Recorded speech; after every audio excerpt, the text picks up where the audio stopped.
This is Lab 9, Introduction. So for this lab, we had to design an experiment to prove what happens to the magnet field inside of a coil if you double the number of turns. So ideally, it would double the magnetic field strength. For that, we were using Ampere's law, which states a current flowing through a conductor produces a magnetic field in the surrounding space. The magnitude is proportional to the current and indirectly proportional to the distance from the source.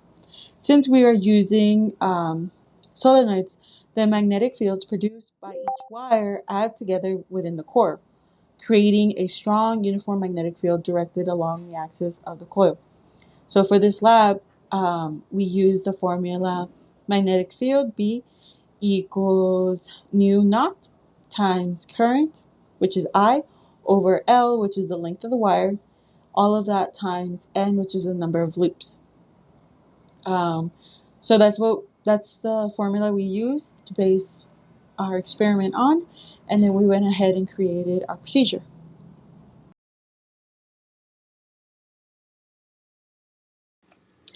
For the section of tools and materials, as we can see in the picture, we will be using a wick lamp, a meter, voltage current sensors, a card box with the pillow, transformers, universal interface, and also the power supply.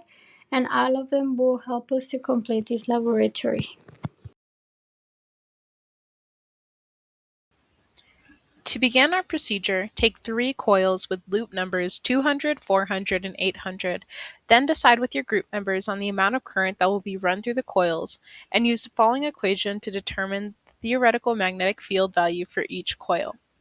That equation is B, or magnetic field, is equal to N, or the number of loops, times the permeability of free space constant, times the amount of current, or I, divided by L, or length.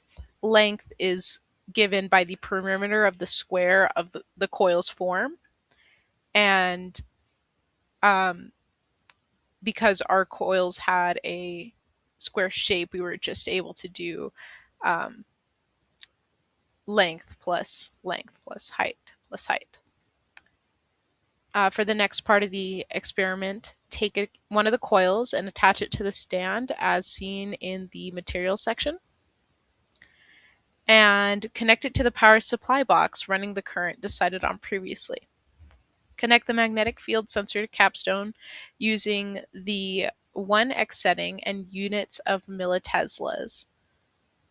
When you are using the capstone, make sure to use the digit function as the values are too small to be seen reliably on the graph. You may also have to adjust for the number of digits that the capstone program will show you, depending on the values that you get in this experiment. Moving on, you will insert the magnetic field sensor into the center of the coil on the axial setting, meaning running up and down, and then take the value given as the experimental value that will be used later on. Then you will calculate the percent error between the experimental and theoretical values using the following equation, which is just the normal percent error equation. And then you will repeat this for each of the coils. So 200, then 400, and then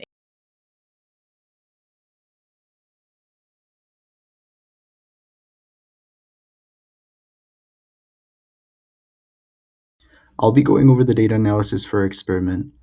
For this lab, we measured how the magnetic field inside a solenoid changes as we increase the number of turns in the coil. We collected 3 main data points. At 200 turns, the magnetic field was around 1.27 millitesla. At 400 turns, it increased to about 2.11 millitesla. And at 800 turns, it reached to about 2.97 millitesla. Overall, the magnetic field clearly increased as the number of turns also increased.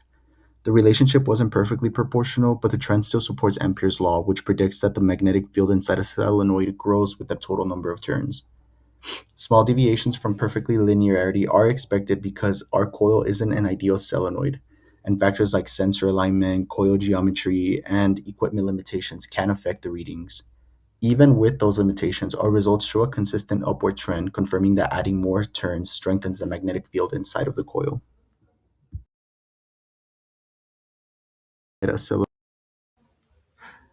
To review, in this lab, we measured the metal coil's magnetic field in an increasing order from 200 to 400 to 800 and compare them to the theoretical value using the Ampere's law.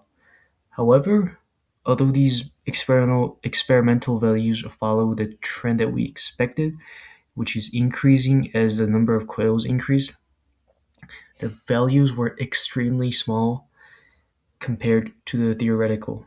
And as you can see the graph and the tables over here, it had the percentage error higher than 80% for all of them. And I think these could be attributed to many things, and one of them is the human error.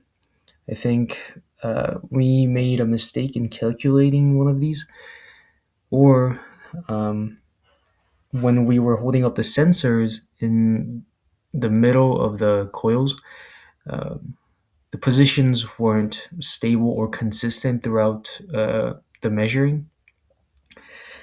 And it also could be contributed to the fact that these experimenting environments weren't ideal.